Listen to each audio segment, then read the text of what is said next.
Good morning, Lauren. Ano yung nasa mukha mo? Makeup. Sabi mo kasi try ko na mag-makeup. Tada! Ang ganda, diba? Sabi ko, bumili ka muna. Hindi ko sinabi gamitin mo agad. Mukha kang panda, Bebs. Pandas are cute. Ikaw lang yung panda na hindi cute. Pero... Hoy, Carmina. Ba't ka tumatawa, Rabi? Ano klaseng mukha yan? Pangit! Ha? Naglagay ka pa ng makeup. Kala mo naman kinaganda mo yan. Makakasira ka naman ng araw. Sorry. Tapos tumabi ka pa kay Lauren. Eh di lalo ka ng liit. Diba, Lauren? Sino ka para insultuhin siya? Sino nagbigay sa'yo ng karapatan para pagsalitaan siya ng masasakit na salita, ha? Eh, totoo namang pangit siya.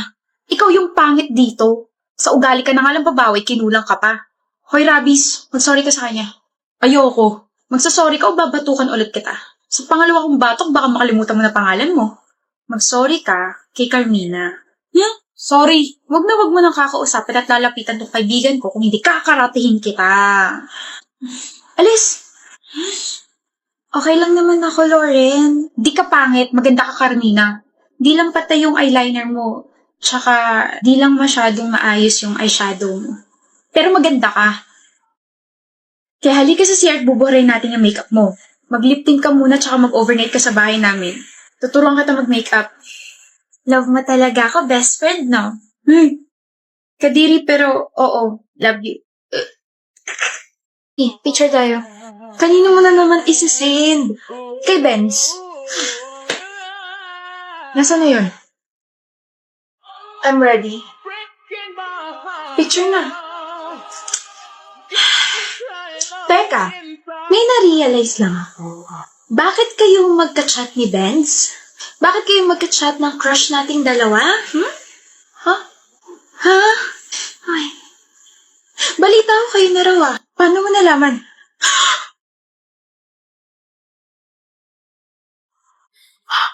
Bestie. Huwag mo ko bestie. Ahas ka. Pero congrats. Ikaw ang nagwagi. Haba ng buhok mo, abot EDSA. Oo. Sorry.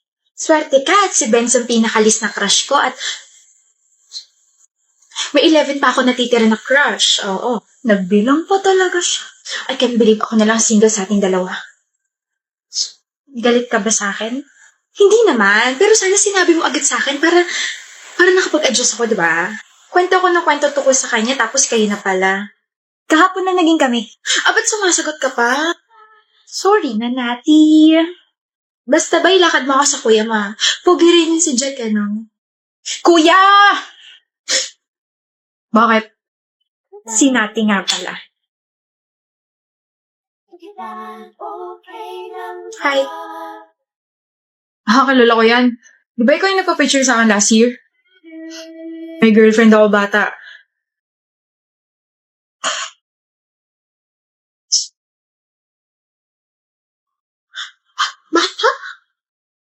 Bata? Kapal. Naman ako minor ah. 10 na lang yung crush ko, Jerry.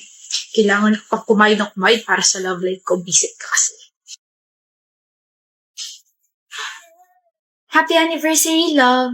Oh, sa akin ba yan? Ito agad napansin mo? You won't greet me?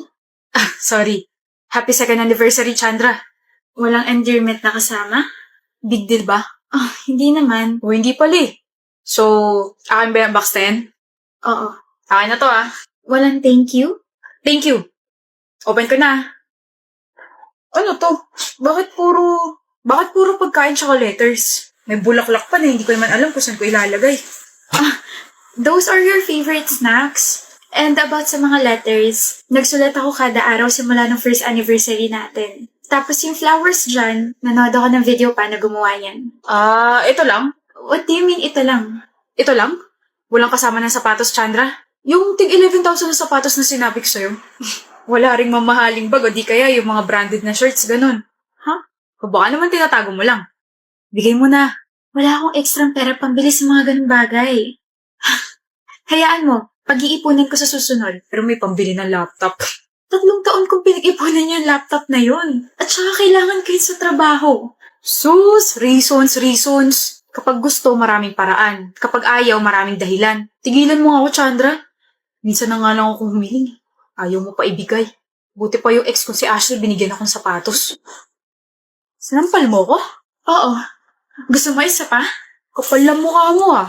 Eh di balikan mo yung Ashley na yun. Punong-puno na ako sa'yong hayop ka. Gusto pa kapalan din mo pala ng mukha. Walang makakatalo sa'yo. Sapatos? Branded shirts? Eh kung ipakain ko kaya sa'yo itong tsinelas ko ngayon, ha? Kung gusto mo naman pala ng mga ganyang bagay, edi sana si Santa Cruz na lang ginawa mo. At baka mabigay niya lahat ng mga kailangan mong gamit. Okay, I'm sorry, Chandra. Nasabi ko lang naman yun kasi nainis ako sa'yo. Minsan na ako humiling tapos ganito lang mga bagay na binigay mo. Lang? Mga ganito lang? Ka na magsalita. Huwag ka na rin mag-sorry. Naririndi lang ako sa'yo. Chandra! Ayaw na kita makita pa. Sama-sama na loob ko sa'yo. Sakit mo pa magsalita. Sakit mo sa puso. Hindi ka naman ganyan dati ah. Bakit pahirap ka na ng pahirap mahali?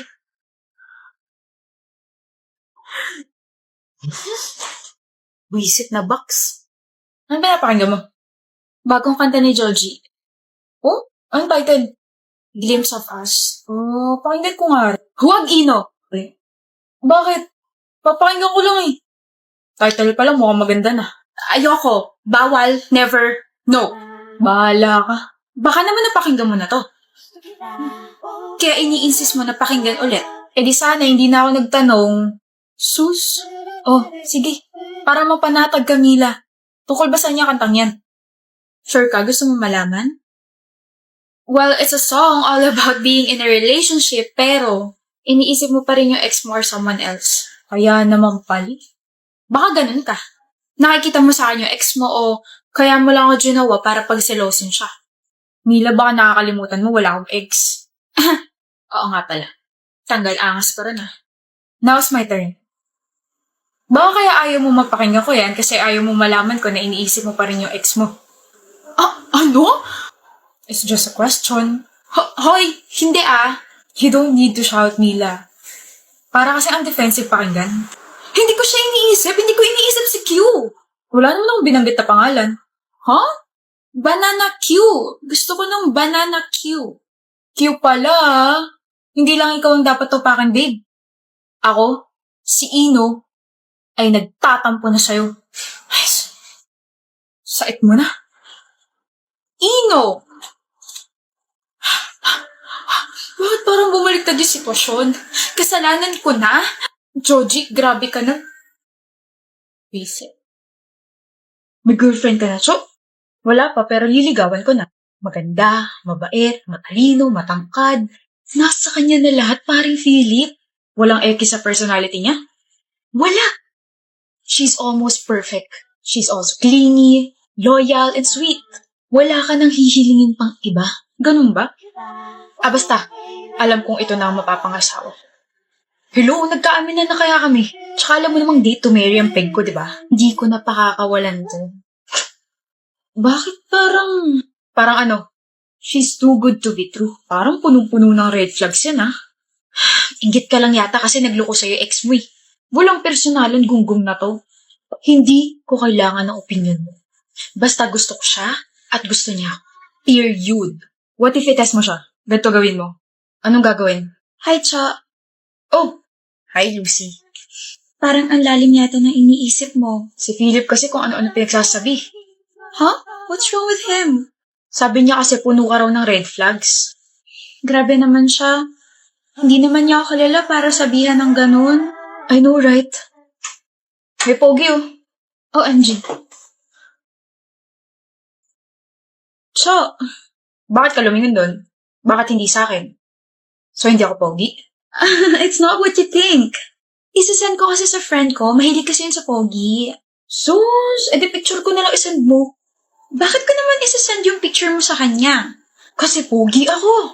No, hindi ka kaya pogi. Tsaka mataas yung standards niya. Bahala ka nga dyan. Oo. Sinunod ko lang naman yung sinabi ni Philip eh. Hindi ko tuloy alam kung saan ako masasaktan. Yung sinabi niya hindi ako pogi.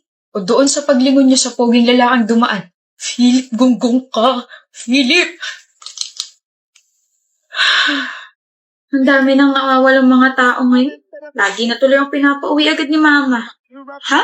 Ano meron? Hindi mo pa ba napapanood yung balita? Anong balita? Last month kasi may nawalang schoolmate natin. Hanggang ngayon di pa rin nahahanap. Tapos ayun, sunod-sunod na. Naku, sana mahanap na sila. Umuwi na agad tayo at baka mapano pa tayo. Di pa tayo pwede umuwi. Bakit? Tutulungan ko pa yung mga kasama ko na patulugin ka eh. Ha? Ayla, sorry Adira. Trabaho lang. No, tapos na. Ang intense naman itong content na to. Kasabot pala sa krimen tong kaklase niya. Fairness ang plot twist, ha?